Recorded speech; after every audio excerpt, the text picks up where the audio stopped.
وَلَقَدْ آتَيْنَا دَاوُودَ مِنَّا فَضْلًا يَا جِبَالُ أَوِّبِي مَعَهُ وَالطَّيْرَ وَأَلَنَّا لَهُ الْحَدِيدَ أَنِ اعْمَلْ سَابِغَاتٍ وَقَدِّرْ فِي السَّرْدِ وَاعْمَلُوا صَالِحًا إِنِّي بِمَا تَعْمَلُونَ بَصِيرٌ. وَلِسُلَيْمَانَ الرِّيحَ غُدُوُّهَا شَهْرٌ وَرَوَاحُهَا شَهْرٌ وَأَسَلْنَا لَهُ عَيْنَ الْقِطْرِ وَمِنَ الْجِنِّ مَن يَعْمَلُ بَيْنَ يَدَيْهِ بِإِذْنِ رَبِّهِ وَمَن يَزِغْ مِنْهُمْ عَنْ أَمْرِنَا نُذِقْهُ مِنْ عَذَابِ السَّعِيرِ.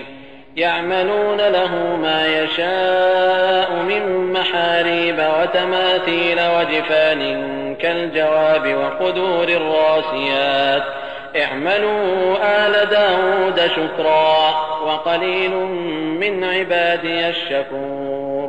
فَلَمَّا قَضَيْنَا عَلَيْهِ الْمَوْتَ مَا دَلَّهُمْ عَلَىٰ مَوْتِهِ إِلَّا دَابَّةُ الْأَرْضِ تَأْكُلُ مِن سَأَتَهُ فَلَمَّا خَرَّ تَبَيَّنَتِ الْجِنُّ أَن لَّوْ كَانُوا يَعْلَمُونَ الْغَيْبَ مَا لَبِثُوا فِي الْعَذَابِ الْمُهِينِ. لَقَدْ كَانَ لِسَبَإٍ فِي مَسْكَنِهِمْ آيَةٌ جَنَّتَانِ عَن يَمِينٍ وَشِمَالٍ كُلُوا مِن رِّزْقِ رَبِّكُمْ وَاشْكُرُوا لَهُ بَلْدَةٌ طَيِّبَةٌ وَرَبٌّ غَفُورٌ.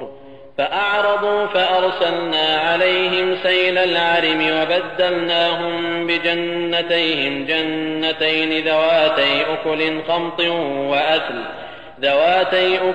خَمْطٍ وَأَثْلٍ وَشَيْءٍ مِّن سِدْرٍ قَلِيلٍ ذَلِكَ جَزَيْنَاهُم بِمَا كَفَرُوا وَهَلْ نُجَازِي إِلَّا الْكَفُورَ.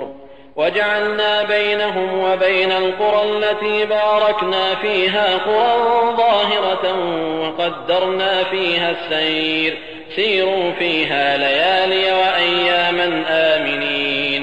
فَقَالُوا رَبَّنَا بَاعِدْ بَيْنَ أَسْفَارِنَا وَظَلَمُوا أَنفُسَهُمْ فَجَعَلْنَاهُمْ أَحَادِيثَ وَمَزَّقْنَاهُمْ كُلَّ مُمَزَّقٍ إِنَّ فِي ذَلِكَ لَآيَاتٍ لِكُلِّ صَبَّارٍ شَكُورٍ.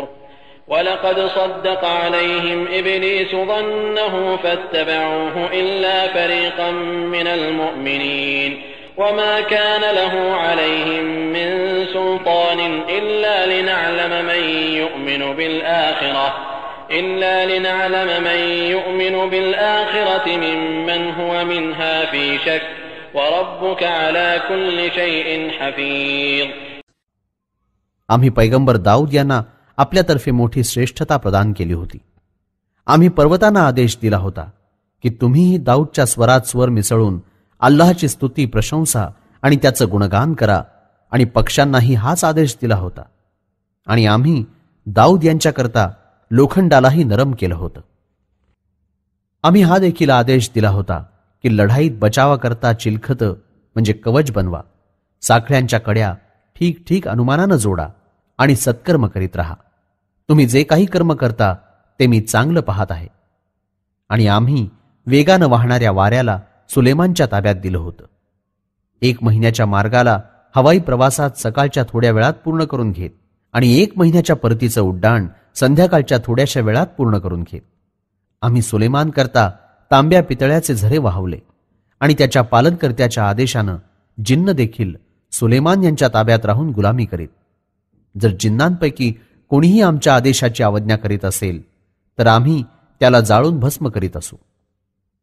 हजरत सुलेमान यांच्या इच्छेनुसार जिन्न लोक मोठमोठ्या मेहराबी आणि किल्ल्यांचे आराखडे आणि बांधकाम करीत, आणि भोजनासाठीच्या थाळ्या इतक्या मोठ्या होत्या की जणू तलाव असावा, आणि भोजन करण्याच्या डेगा इतक्या मोठ्या आणि वजनदार बनवत की लष्कराच्या पाडावसमयी एकाच जागी जमवून ठेवल्या जात. हे दाऊदच्या कुटुंबातील लोकांनो, या कृपा देणगीबद्दल माझे आभार माना. माझ्या दासांमध्ये आभार मानणारे कमीच असतात. मग जेव्हा आम्ही सुलेमानच्या मृत्यूचा फैसला जारी केला तेव्हा त्यांच्या मृत्यूची खबर जिन्नांना होऊ शकली नाही, जोपर्यंत घुनच्या किड्यानं त्यांची लाठी खाऊन टाकली नाही. जेव्हा हजरत सुलेमान यांचं शरीर खाली कोसळलं तेव्हा जिन्नांच्या अदृश्य गोष्टी जाणण्याचा दावा खोटा ठरला की जर ते अदृश्य गोष्टी जाणणारे असते तर ही अपमानदायक सजा आत्तापर्यंत भोगत राहिले नसते.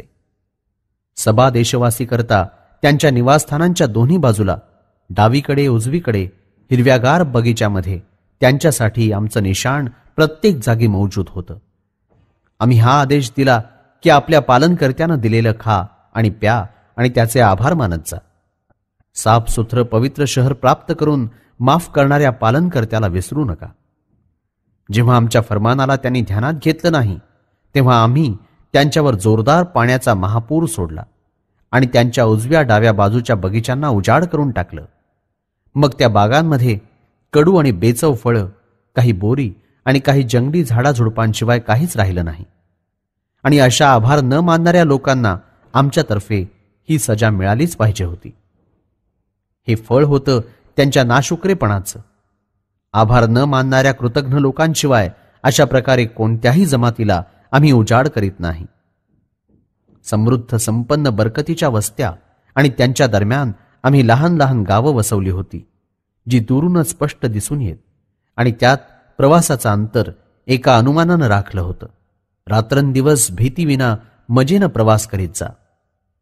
एवढे सुखविलास पाहून त्यांचं मन भरलं. तेव्हा म्हणू लागले, हे पालनहार, आमच्या प्रवासात लांब अंतर टाकून त्याला कष्टप्रद बनव. या इच्छेनं त्यांनी स्वतः आपलं नुकसान करून घेतलं. मग आम्ही त्यांना मारठोक करून तबाह बर्बाद करून टाकलं की आता त्यांचे किस्सेच बाकी आहेत. सबुरी आणि संयम करणाऱ्या प्रत्येक मनुष्याकरता या घटनांमध्ये बोधचिन्ह मौजूद आहे. सैतानाला त्यांच्याविषयी आपली कल्पना खरी दिसली की हे लोक त्याच्या मागे चालू लागले, परंतु इमानधारकांचं दल सैतानाच्या कपट कारस्थानापासून सुरक्षित राहिलं. वास्तविक सैतानाला हा अधिकार मुळीच दिला गेला नव्हता की वाटेल त्याला मार्गभ्रष्ट करून टाकावं. खरं पाहता आम्ही आपल्या ज्ञानानं ही गोष्ट जाहीर करून दाखवू इच्छित होतो की आखिरतच्या दिवसावर कोण इमान राखतो आणि कोण आखिरतविषयी शंका संशय राखणारा आहे. तुमचा पालनकर्ता तर प्रत्येक गोष्टीवर स्वतःच निगराणी राखणार आहे.